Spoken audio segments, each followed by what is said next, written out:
अस्सलाम वालेकुम व्यूवर्स। बड़ी ईद की तैयारियां चल रही हैं। आपने अपनी प्यारी सी बेबी के लिए प्यारा सा ड्रेस बनाना है तो बिल्कुल सही वीडियो देख रहे हैं आप। और इसी तरह चैनल को सब्सक्राइब भी कर लें ताकि न्यू वीडियोस भी आपको मिलती रहें।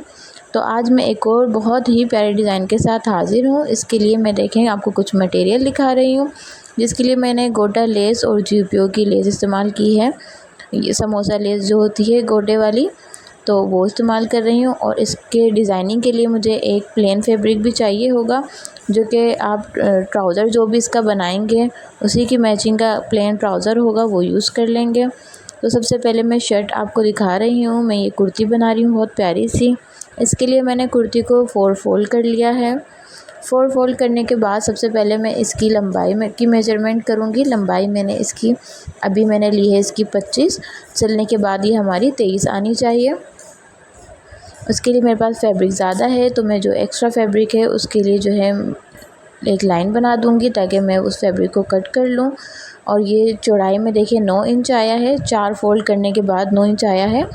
तो जब आप इसको सिंगल में करेंगे तो 9 से ज़्यादा ये हो जाएगा। आप इसको मल्टीप्लाई करके देख लीजिएगा कितना हो जाएगा। और फिर ये मैंने एक्स्ट्रा फैब्रिक इसका कट कर दिया है। अब उसके बाद सबसे पहले जो है मैं शोल्डर की मेजरमेंट कर रही हूँ। 5.5 इंच मैंने ली है, तो मैं ये 4 से 5 इंच बेबी गर्ल की बना रही हूँ। अब आप इससे बड़ी के लिए बनाएंगे तो उसके हिसाब से आप मेजरमेंट को बढ़ाते जाएंगे। और आर्म होल भी मैंने 5.5 इंच लिया है। और चेस्ट का साइज़ मैंने 7 इंच लिया है। हम इसे जो है कुर्ता स्टाइल में बनाएंगे, लूज़ में बनाएंगे। आर्म होल का निशान बना देंगे गुलाई में, ऊपर से थोड़ा सा तिरछा कट देने के लिए निशान लगा देंगे। अब आर्म होल के पास से साइड की फिटिंग के लिए 4 इंच का निशान लगाएंगे। फिर कमर का मैं निशान लगा रही हूँ, 7 इंच का ही लगाऊंगी। अब उसके बाद साइड की फिटिंग हमें कितनी रखनी है, हिप्स तक हमारा निशान जाएगा 10 इंच का।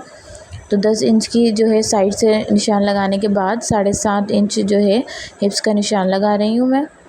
अब ये जो साइड का निशान है उसे हिप्स के निशान के साथ मिला देना है ताकि हमारी साइड की फिटिंग का निशान बन जाए। इसकी ज़्यादा शेप नहीं देनी है हमें, ताकि ये हम लूज़ कुर्ता स्टाइल में सिल सकें, जो थोड़ा सा स्ट्रेट होता है रेडीमेड स्टाइल में। उसके बाद इन तमाम मेजरमेंट को मैं कटिंग कर लूँगी इस तरह से। और कपड़ा हमें थोड़ा सा छोड़ना है, तो थोड़ा थोड़ा कपड़ा छोड़ते हुए मैं इसको इस तरह से सीधा किनारे तक ले जाऊँगी, दामन तक, और कट कर दूँगी। अब मैंने एक पीस अलग कर लिया है। तो सबसे पहले मैं फ्रंट वाले साइड की जो है कटिंग करूँगी गले की। तो इसकी चौड़ाई जो मैं गले की ले रही हूँ वो 2.5 इंच ले रही हूँ। हम चाहे तो इसको साथ भी काट सकते हैं। मैं अक्सर वीडियो में साथ भी कटिंग कर देती हूँ, मैं अलग से भी दिखा रही हूँ आपको। और इसकी जो मैंने डीप ली है वो 3 इंच की ली है, कि एक साथ अगर किसी को काटने में प्रॉब्लम हो तो इस तरह से अलग से भी कट कर सकते हैं। 3 इंच का मैंने डीप कट किया है फ्रंट वाले साइड का। अब इसकी जो मेरी कटिंग थी फ्रंट वाले साइड की, उसी कटिंग को रख के इस तरह से मैं बैक साइड का भी निशान लगा लूँगी चौड़ाई का। और 2 इंच मैंने इसको लिया है डीप में बैक वाले साइड को, क्योंकि इसको हम बीच में से ओपन करेंगे, बटन वाला करेंगे, तो इसलिए इसकी ज़्यादा मैंने डीप नहीं रखी है गले की।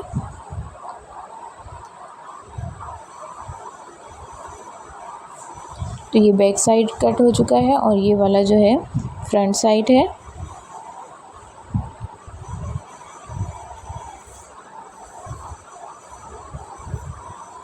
अब फ्रंट वाला साइड मैंने दोबारा ले लिया है। अब इसकी जो डिज़ाइनिंग है वो करने के लिए मैंने सेंटर से 8 इंच का निशान लगा दिया है। और शोल्डर से मैंने 1.5 इंच का निशान लगाया है ऊपर से। अब 1.5 इंच का निशान लगाने के बाद मैं सेंटर से 4-4 इंच का निशान लगाऊंगी, जितना हमें चौड़ा गले की डिज़ाइनिंग करनी है और कितनी लंबाई तक करनी है। तो ये मैंने शोल्डर से 7 इंच तक लंबाई का निशान लगाया है। और जो मैंने 8 इंच का निशान लगाया था उस 8 इंच से इस निशान को इस तरह से मिला देंगे वी शेप में। और 2 इंच का गले के पास से मैं निशान लगाऊंगी कि इतना हमें स्टॉप करना है। और यहाँ से एक और निशान लगाऊंगी तिरछा।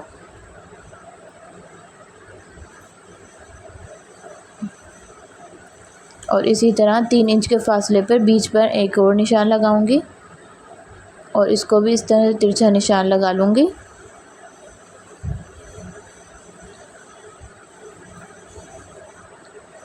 मार्किंग को थोड़ा डार्क कर लूँगी ताकि प्रॉब्लम ना हो। अब इस तरह से फ़ोल्ड करके शर्ट को, जो हमने एक साइड निशान लगाया था वो दूसरी तरफ भी हम इस तरह से निशान लगा देंगे।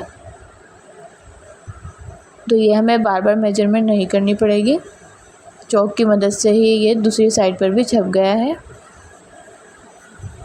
अब ये जो GPO लेस मैंने आपको स्टार्टिंग में दिखाई थी, ये GPO लेस मैं इस तरह से गले पर लगाऊंगी। जो हमने तिरछे निशानात लगाए थे, पहले हम ये बीच में तिरछे निशानात को कवर करेंगे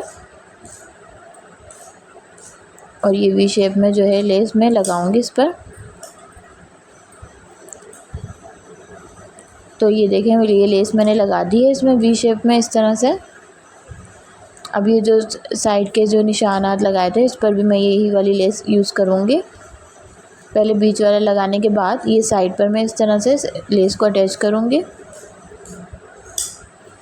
ये देखें, ये मैंने लेस इस तरह से अटैच कर दी है गले पर, और गले की पाइपिंग भी कर दी है मैंने एक्स्ट्रा फैब्रिक लेके।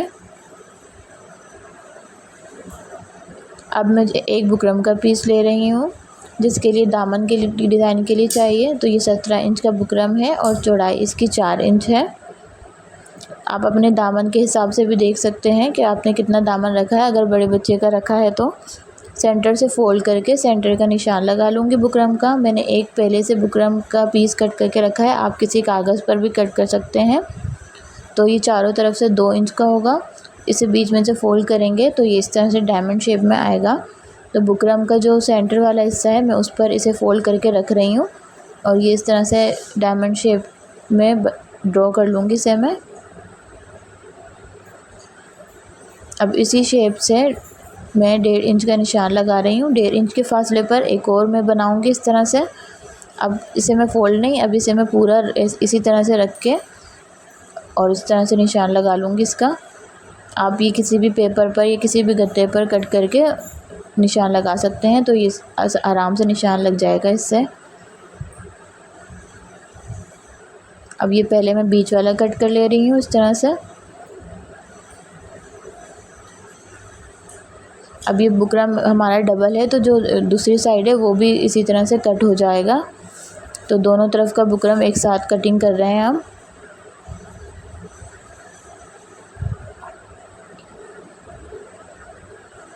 ये आपको खोल के दिखाती हूँ। ये देखें, इस तरह से 3 डायमंड शेप हमारे रेडी हो चुके हैं। अब ज़्यादा किसी बड़ी बच्ची का सिलेंगे तो आप इनको जो शेप्स हैं उसको थोड़ा ज़्यादा दूर पर कर दीजिएगा। अगर आप बढ़ाना चाहें तो 4 भी कर सकते हैं। दामन से 3 इंच की ऊंचाई का निशान लगाने के बाद मैं फ्रंट पे मैंने पहले लगा दिया था, लेकिन मैं अब आपको यहाँ बैक साइड पे दिखा रही हूँ। बैक साइड पे निशान लगाएंगे और इस तरह से बुकरम को रखेंगे जितना हमने निशान लगाया था। शर्ट का जो सेंटर है और बुकरम का जो सेंटर है वो आपस में मैच होना चाहिए, दोनों के सेंटर आपस में आने चाहिए। उसके बाद मैं इस्त्री की मदद से इसे चिपका दूँगी इस पर, शर्ट पर। अच्छे से इसे प्रेस कर लूँगी ताकि जब मैं इस पर डिज़ाइनिंग करूँ तो कोई परेशानी ना हो और ये हटे नहीं शर्ट से। अब इसे मैं कटिंग कर रही हूँ। कटिंग करने के लिए मैं चारों तरफ से इस तरह से निशान लगाऊंगी ताकि ये फैब्रिक मैं बुकरम पर फोल्ड कर सकूं। तो जो इसके चारों कॉर्नर है, उन चारों कॉर्नर पर इस तरह से कट का निशान लगाऊंगी। कट करने के बाद अब इसे जो है मैं ग्लू की मदद से पेस्ट करूँगी इस पर। ये देखें, ये एक एक करके फैब्रिक को चारों तरफ से ग्लू की मदद से इस तरह पेस्ट करना है और इसी तरह का निशान फिर हम दूसरे पे भी लगा कर और इसे भी कट करके पेस्ट कर लेंगे। अब ये फ्रंट से कुछ इस तरह का नज़र आएगा। मैं आपको दिखा रही हूँ, जब मैं लेस बैक साइड से लगाऊंगी तो फ्रंट से ये इस तरह से हाफ लेस हमारी नज़र आएगी जो डिज़ाइनिंग है GPO की। तो इसी तरह से बारीक लेस आपने लेनी है इस डिज़ाइनिंग के लिए। अब ये हम उल्टे की तरफ से लगाएंगे और सबसे पहले मैं स्टिचिंग से पहले ही इस पर ग्लू की मदद से इस लेस को मैं लगा लूँगी ताकि जब मैं सिलाई करूँ तो ये आगे पीछे ना हो। इसी तरह से तीनों पर मैं जो है ग्लू की मदद से इसे पेस्ट कर लूँगी। ये देखें ग्लू की मदद से मैंने इसे पेस्ट कर लिया है। अब जैसा कि मैं आपको बताई थी कि मुझे प्लेन फैब्रिक भी चाहिए डिज़ाइनिंग के लिए, तो मैंने इसी के ट्राउज़र का फैब्रिक ले लिया है। आप चाहे तो ऑर्गेन्जा या टिश्यू का भी फैब्रिक इस पर लगा सकते हैं। अब मैं UHU की मदद से इन तीनों पर जो है मैं किनारों पर ये UHU लगा दूंगी और फिर इस फैब्रिक को मैं पेस्ट कर दूंगी इसके ऊपर। अब फैब्रिक को पेस्ट करने के बाद मैं इस पर स्टिचिंग करूंगी और तीनों पर स्टिचिंग करनी है इसकी। अब मैं इसकी स्लीव्स का डिज़ाइन बना रही हूँ, जो कि मैं पफ वाली स्लीव्स बनाऊंगी इस पर, क्योंकि गर्मियाँ भी हैं और ये छोटी सी स्लीव्स हो जाएंगी तो अच्छा लगेगा, क्यूट सी कुर्ती लगेगी बच्चे की। अब उसके लिए जैसे शोल्डर कट करते हैं उसी तरह का 4 इंच का निशान लगा दिया है खुली वाली साइड से, और बंद वाली साइड तक लेकर आऊँगी इसे मैं। तो इसमें मुझे चुनें थोड़ी ज़्यादा देनी है, तो इसलिए इसकी शेप इस तरह से आएगी।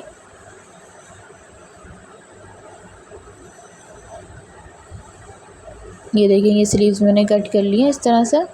अभी ऊपर से इसके चुने भी आएंगे और इसका जो है मैंने साइड से नेफे की तरह जो है फोल्डिंग कर ली है, ताकि मैं इसमें लास्टिक डाल सकूं, जो बारीक वाली लास्टिक होती है। ये देखें, अब ये बारीक वाली लास्टिक मैं इसके नीचे जो मैंने नेफे की तरह इसकी फोल्डिंग की है वहाँ पे डालूँगी। 9 इंच का लास्टिक ले रही हूँ मैं।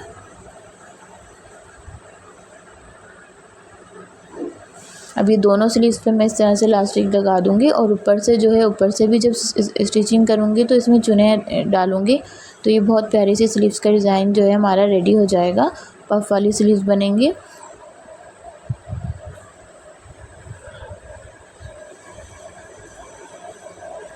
अभी दूसरी साइड में भी मैं लास्टिक डाल दूँगी और लास्टिक डालने के बाद साइड से स्टिच कर दूँगी लास्टिक को स्लीव्स पर। अब ये बैक वाला पीस है, इस पर भी मैंने गले पर तो पाइपिंग कर ही दी है, और जो जैसे बटन पट्टी हम तैयार करते हैं बटन पट्टी भी मैंने लगा दी है। मैं इस पर चिट बटन लगा दूंगी। उसके बाद दोनों को शोल्डर को जो है मैं स्टिच कर दूंगी। शोल्डर स्टिच करने के बाद जो ये स्लीव्स हैं, स्लीव्स पे मैंने जो है पहले से चुन डाल दी है ताकि फिर बाद में प्रॉब्लम ना हो, तो मैंने इसमें चुन डालकर अब उसके बाद इसे अटैच करूँगी। जब चुन आप डालें तो देख लीजिएगा कि ज़्यादा चुन आगे पीछे ना हो इसकी, जब आप सिलें तो आपको प्रॉब्लम ना हो अटैच करने में स्लीव्स। अगर आप स्लीव अटैच करते हुए चुन डालना चाहें तो भी डाल सकते हैं। अब इसके बाद साइड की सिलाई लगाऊंगी मैं। साइड की सिलाई लगाने के बाद चाक और दामन को भी फ़ोल्ड करूँगी। फ़ोल्ड करते वक्त जो मैंने आपको गोटा लेस दिखाई थी, ये ट्रायंगल वाली, ये मैं इसके साथ साथ अटैच करूँगी। यहाँ पर ये मैं चाक और दामन पे लगाऊंगी। चाक दामन पे लगाने के बाद इसका जो है फाइनल लुक रेडी हो जाएगा। तो ये देख लीजिए, ये हमारी प्यारी सी जो है कुर्ती रेडी हो चुकी है। ये ईद के लिहाज से भी है और गर्मियों के लिहाज से भी है। पफ स्लीव्स मैंने इसकी बनाई है इलास्टिक के साथ भी, और इसमें मैंने ऊपर शोल्डर पर चुने भी दी हैं मशीन की। GPO लेस के साथ ये मैंने डिज़ाइन बनाया है, और इसके चाक दामन पर मैंने ये गोटा लेस लगाई है। इसमें मैंने कोई बच्चियों का ड्रेस है तो मैंने कोई फिनिशिंग पट्टी नहीं लगाई है, बस सीधे से फोल्ड कर दिया है। डिज़ाइनिंग के लिए प्लेन फैब्रिक और GPO लेस इस्तेमाल की है दामन पर। आई होप आपको वीडियो पसंद आएगी, तो वीडियो को लाइक ज़रूर कीजिएगा और कमेंट करके ज़रूर बताइएगा कि वीडियो आपको कैसी लगी। अल्लाह हाफ़िज़।